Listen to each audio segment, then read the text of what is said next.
If you're a restaurant owner right now, you might own a cafe, bar, takeaway, you might even just own a catering business, and you ever found yourself telling yourself the story there's no good staff around you, I want to let you on a secret. There's amazing staff out there. They just don't want to work for you. Now, that might seem quite arrogant to say. That might actually seem like it hurts a little bit. But I'm going to be honest, if I don't tell you, no one else is. The truth is that there's amazing staff around. Good staff want more than just good pay. Now, what does that mean? Yes, money matters. But what you're going to find is there's people in hospitality who want three things. The first thing is they want clarity around what's expected from them. They want to understand what they need to do as a job and what success looks like. The second is they want to understand what growth do I have?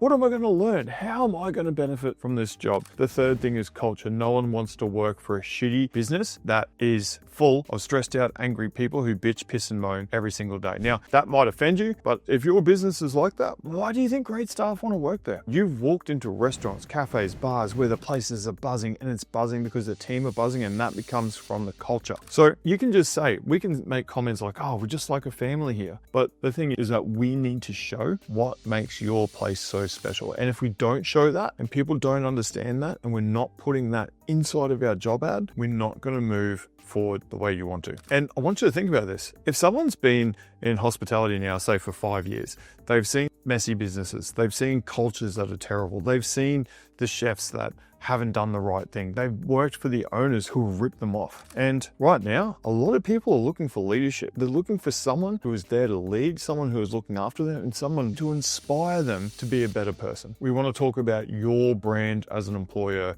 It's not just the brand of your business, but it's the brand of who. Who are they coming to work for? Every single business that we work with that has an owner with a personal brand that goes far and above their business, that is community focused, is about helping people, is about them making a difference, always attracts good staff. We see them with piles of resumes and they get to pick from the best. There's people in the same town without that brand recognition who struggle. So if you're struggling to get great staff, ask yourself the question, would someone be proud to work for you? Would they brag to their mates that they just got a job for you? And what would they say to another place that offered them more dollars to work for them down the street? You want to make sure that your brand is so strong that someone's proud to work for you. They want to work for you. And if you're not doing that right now, you're going to get left behind. You're always going to be the second or third or fourth choice employer versus the person with the better personal brand. And then lastly, which is probably the most important, is A players want to work with A players. So if you have a business right now full of C's and D's and you've got bad culture, you're never going to attract someone amazing up here. But what you can do is you can start working towards slowly but surely getting better employees. We need to understand that your team is a direct reflection of your leadership, and until you get better, they're not going to get better. And if that hurts your feelings, that's okay. But this is your opportunity now to change. So if you want great team members to leave their current gig and come to you, you need to make sure that they've got more clarity, they've got better environment,